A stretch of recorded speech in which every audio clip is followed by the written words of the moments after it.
Salutare, dragii noștri! Astăzi avem la o evaluare acest pistol de aer cald procurat din Lidl de firma Parkside. Este un pistol econom la un preț foarte bun. L-am cumpărat aproximativ la 55-60 de runi. Asta ar fi în jur de vreo 12 euro. Proprietățile lui sunt: puterea este de 2000 de W, aveți două setări la aerul de ieșire, două trepte, prima treaptă 350 de grade, a doua treaptă 550 de grade, debitul la aer de la 300 la 500 de litri. Și deja plusul mare este că avem un cablu foarte lung de 4 metri și deja avem 1, 2, 3, 4 instrumente opționale pentru el care putem să le aranjăm. Plus la toate aveți o garanție de până la 3 ani. Haideți să-l deschidem. Eu l-am deschis, l-am testat. Nu am avut răbdare. Pot să vă zic în felul următor că mânierul este foarte comod. Aici aveți un schimbător treapta 1, 2.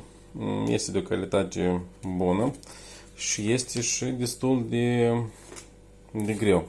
Ce mi-a plăcut cel mai tare, asta este că cablul este foarte calitativ, lung, rezistent. Imediat, așa. Deci avem cablu, are 4 metri, este foarte lung și este foarte comod de lucrat cu el. Nu că sunt unele care au cablul de 1 metru, 1 metru jumate și tot timpul trebuie să îmblați cu prelungitor. În set mai avem o asemenea unealtă. Așa. Am să deschid.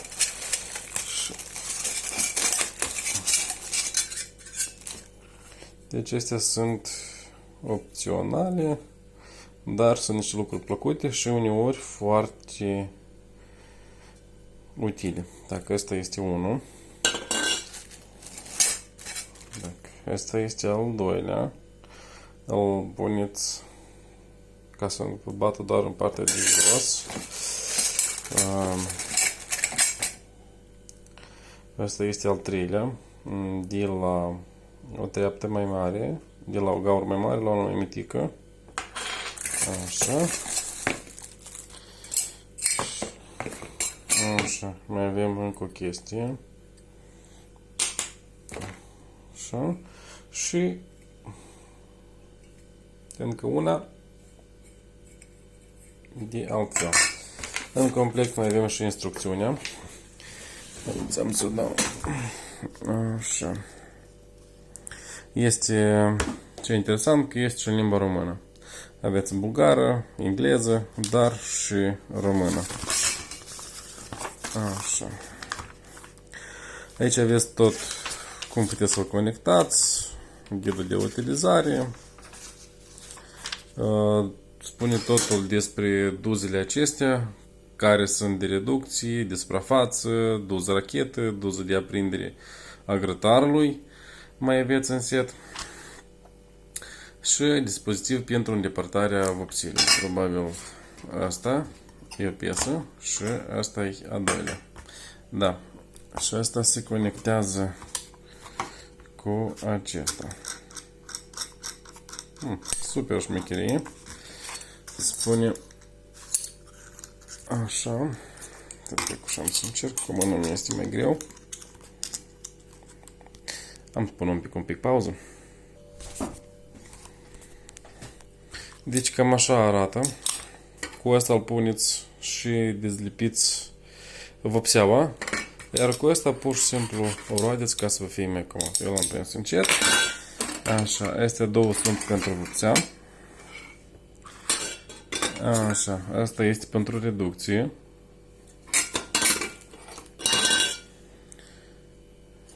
Asta iarăși puteți roade cu el. Și asta este pentru aprinderea grătarului, probabil. Da. Dacă ceva am încurcat, eu abia acum l-am deschis și eu, m-am uitat. Aici poate mai găsim câte ceva.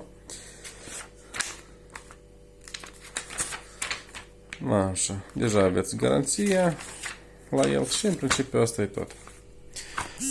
Pot să zic că pistolul este de o calitate foarte bună. Ceea ce nu pot să zici de un pistol pneumatic tot de luat de la firma Parkside, o să fac într-o zi un video cu el. Sau problema este în compresor că nu ajunge presiune sau că nu are putere. Am să vedem. Partea aceasta se încălzește foarte bine. Deja cum funcționează, nu cred că mai este nevoie ca să vă arăt. Știți și toți.